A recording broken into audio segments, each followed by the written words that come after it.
ચેતક ચેતક બાપ આજ હગો ભાઈ કદાચ આટલો સાથ ન આપે, આજ તે મને જે સાથ આપ્યો છે રણ મેદાનમાં જે તે મને ઉજળો દેખાડ્યો છે ને બાપ, એનો હું ઋણમાંથી કોઈ દી નહીં બચી શકું, કોઈ દી છૂટી નહીં શકું. ચેતકનો ઉપકાર માને છે અને ચેતકને કહે છે તારા જીવને ગતિ આપી દે. મને ખબર છે હવે તું જાજુ રહી કેમ છે નહીં, પણ ચેતકનો જીવ નીકળતો નથી. રાણો કહે છે તારો જીવ શેમાં રોકાણો છે? તું કહેતો ચબૂતરા બંધાવું, તું કહેતો હવેડા બાંધવું, તું કહેતો નિશાળું બાંધવું, શેમાં તારો જીવ રોકાણો છે? તમામ શક્તિ ભેળી કરીને તે બાપુ ચેતક જો જાનવર બાપુ બોલે નહીં, દ્રષ્ટાંત ખોટા હોય એનો હેતુ સાચો હોય. આપણો બળદિયો હોય ને શેઠે એના વળ એમ ન કેવું પડે, એને ખબર જ હોય કાંઈ વળવાનું જાવ ને ખાડમાં જાય.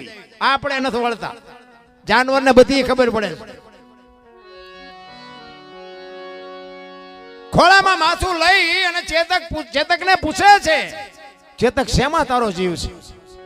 તેથી બાપુ ચેતક એને રાણાને કહે છે કે હું આ રણમેદાનની માલિકો મરું છે એનો મને કોઈ અફસોસ નથી. તારા જેવો ધણી હોય આવા રણમેદાનની માલે રાજાને વિજય અપાવ્યા પછી મારું મૃત્યુ થાય એનો મને કોઈ અફસોસ નથી.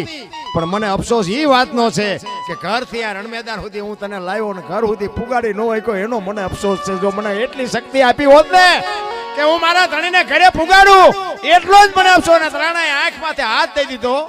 બસ કર ચેતક, હવે બોલતો ને કર, મારા ખોળિયામાંથી જીવ નીકળી જાય.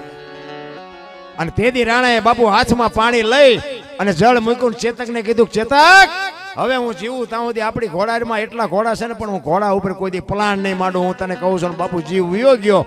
અને રાણો જીવો એટલા વરા બાપુ એના ઘોડા એટલા હતા પણ કોઈ દી ઘોડા માથે બાપુ એને સવારી નથી કરી. આટલી ખુમારી માણાને હતી ને આટલી ખુમારી જાનવરને હતી.